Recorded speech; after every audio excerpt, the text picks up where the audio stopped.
I'm going to select measurement mode, and this gives me a number of different options. Initially, when we set up the system, it's best to just define it as a time sampling. We can either sample on X, sample on Y, or sample on time. For initial setup, I'm going to leave X sampling off, Y sampling off, and turn time sampling on.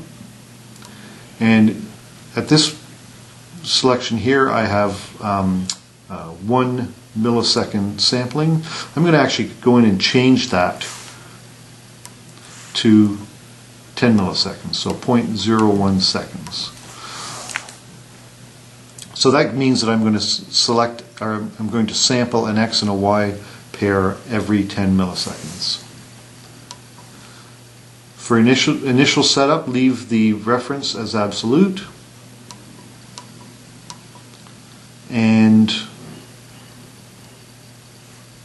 leave the return point as Y1 max, record curve to return point. If you have a process where you're measuring in both the positive and negative direction, you may want to select complete curve instead of return point. For this exercise, I'm going to leave it as return point. What that means is it'll only measure and display my signature in the positive direction. Then we can select the start mode. I'm just going to move this screen up here. Okay, the start mode defines when we actually start collecting data. And we can start based on a external trigger from your PLC, or we can start based on a set point that we cross using our displacement sensor or our load cell. Because I don't have a PLC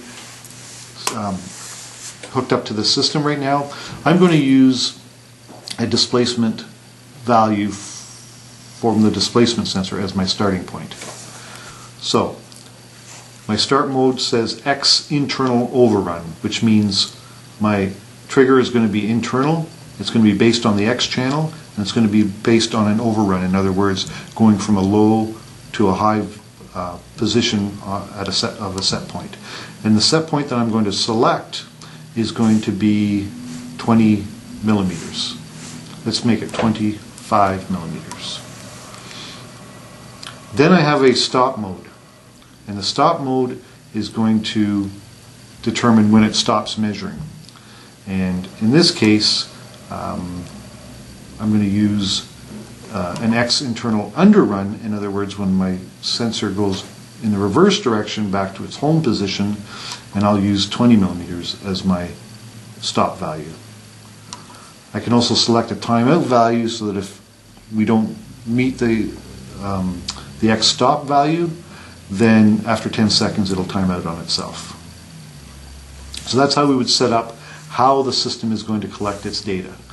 And I'm just going to escape out of here. Now we've defined the sensors and the inputs that we're using. We've also defined how we're going to collect the data.